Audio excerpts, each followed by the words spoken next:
اور چند لمحوں بعد عمرو یار کے قریب اس کی بیگم شہزادی کاجل، شہنشاہ دیو اور اس کے ساتھی دیو اصلی حالت میں آ کر نمودار ہوئے۔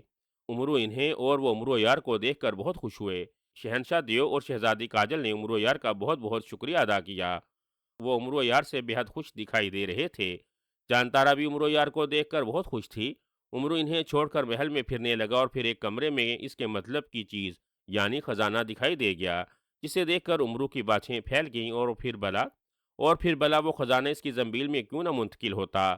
کچھ ہی دیر میں عمرو یار، شہزادی کاجل، چانتارا اور غازش دیو اور شہنشاہ دیو ایک بہت بڑے ہوائی تخت پر غیبی محل سے نکل کر اڑے جا رہے تھے۔ ان کا رخ شہنشاہ دیو کی سلطنت کی جانب تھا۔ عمرو، سرخ بونو اور تاغان جادوگر ابھی زندہ ہیں۔ انہیں تم نے صرف اپنی زنبیل کا قیدی بنایا ہے، انہیں اب ہلاک کس طرح سے کرو گے؟ شہنشاہ دیو نے عمرو سے مخاطب ہو کر پوچھا۔ عمرو نے یہ بات سنہری تختی سے پوچھی تو سنہری تختی نے جواب دیا کہ ان دونوں کو زنبیل میں ہمیشہ کے لیے گم کر دو، کیونکہ انہیں جس قدر جادو اور تلسم پر عبور حاصل کر رکھا ہے اور جادو سے اپنی عمر بڑھا رکھی ہے، ان کا خاتمہ ناممکن ہے۔ 100 برس زنبیل کے قیدی رہ کر وہ خود بخود زنبیل میں فنا ہو جائیں گے۔ عمرو نے سر ہلا کر زنبیل کو حکم دیا کہ سرخ بونا اور تاغان جادوگر ہمیشہ کے لیے اس میں گم ہو جائیں۔ اپنی بیگم چاندتارا کو دیکھ کر عمرو کو ایک خیال آیا۔ اس نے دل ہی دل میں دوبارہ سنہری تختی سے مخاطب ہو کر پوچھا، کیا چاندتارا واقعی زنبیل کے راز سے واقف ہو گئی ہے؟ فوراً ہی تختی پر الفاظ ابھرے، چاندتارا کو صرف تم پر شک تھا، اس نے ہاتھ میں چھپا کر ہیرے نکالے تھے، وہ زنبیل کے راز سے ہرگز واقف نہیں ہے۔ یہ پڑھ کر عمرو یار کے چہرے پر مسکراہٹ آ گئی اور وہ زور زور سے ہنسنے لگا، اور پھر اس کی ہنسی کہکوں میں تبدیل ہو گئی۔ اسے دیوانوں کی طرح کہکے لگاتا دیکھ کر سب اس کی جانب حیرانی سے دیکھنے لگے۔